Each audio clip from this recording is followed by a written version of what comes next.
नमस्कार, मी देवयानी. स्वागत आहे तुमचं स्वाद महादेव के या कुकिंग चॅनलवर. इथे हा रात्रीचा भात उरलेला आहे. एक वाटीपेक्षाही कमी एवढा भात हा उरलेला आहे. या भातापासून मी तुम्हाला छान अशी सकाळच्या नाश्त्यासाठी चविष्ट अशी एक रेसिपी दाखवणार आहे. तर व्हिडिओ स्किप न करता पूर्ण बघा. आता आपल्याला तो भात मिक्सरच्या भांड्यात काढून घ्यायचा आहे आणि त्यामध्ये 2 हिरव्या मिरच्या टाकून घेतल्या. आता आपल्याला मिक्सरच्या भांड्यामध्ये याची छान अशी पेस्ट तयार करून घ्यायची आहे. या पद्धतीत पाणी न टाकता ही पेस्ट तयार केलेली आहे. आता आपण ही पेस्ट केलेली एका भांड्यात काढून घेऊ.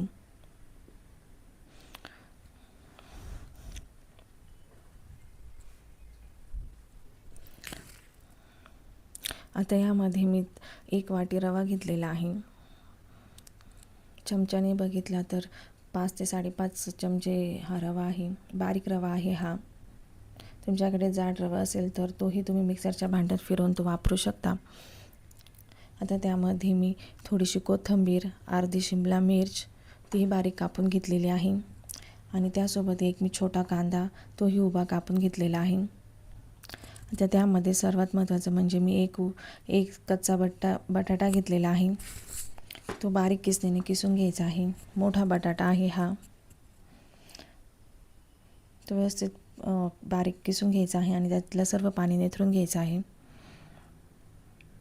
आता यामध्ये मी थोडीशी कच्ची कैरीही टाकणार आहे. यामुळे या नाश्त्याला चटपटीत अशी चव येते. ती किसणीने मस्त बारीक किसून घ्यायची.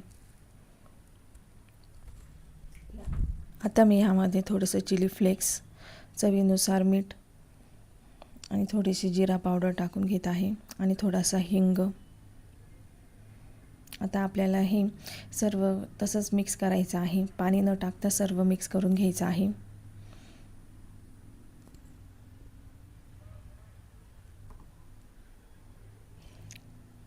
व्यवस्थितरित्या हाताने सर्व एकजीव करून घेणार आहोत आपण हे.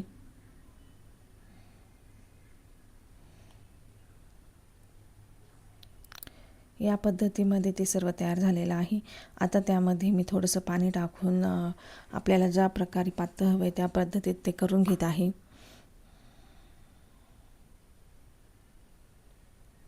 ते साधारण मी 2 चमचे पाणी टाकलेलं आहे. आता ते आपल्याला व्यवस्थित मिक्स करून घेतलं.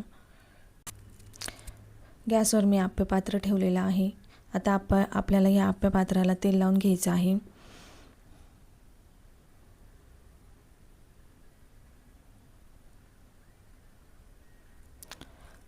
आता आपण जे मिश्रण तयार केलेलं आहे त्यामध्ये मी चिमूटभर खाण्याचा सोडा टाकून घेत आहे आणि व्यवस्थितरित्या मिक्स करून घ्यायचे.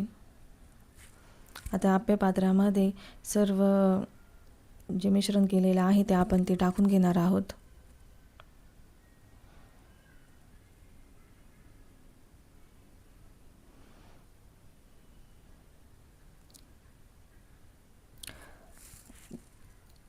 दोन ते 3 मिनिटभर हे आपल्याला झाकून ठेवायचं आहे. तुम्ही बघू शकता 2 ते 3 मिनिटांमध्ये आपले आप्पे छान असे एका बाजूने खरपूस असे भाजल्या गेलेले आहे.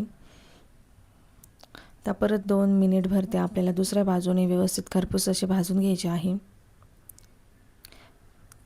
तुम्हाला जर माझ्या रेसिपी आवडत असेल तर माझ्या व्हिडिओला लाईक करा, शेअर करा, सबस्क्राईब करा. या पद्धतीने आपले आप्पे छान असे तयार झालेले आहे. खाण्यासाठी ते अतिशय उत्तम लागतात. या पद्धतीने तुम्ही आप्पे नक्की ट्राय करून बघा. त्यासोबतच मी इथे लाल चटणीही घेतलेली आहे. तुम्ही बघू शकता बाहेरून खरपूस आणि आतून नरम असे आपले आप्पे तयार झालेले आहे.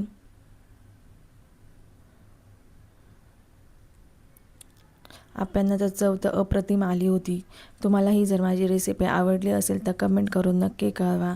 आणि मी यासोबत कच्च्या टमाट्याची चटणीही केलेली आहे. तुम्हाला जर याची रेसिपी लागत असेल तर मला कमेंट करून नक्की सांगा.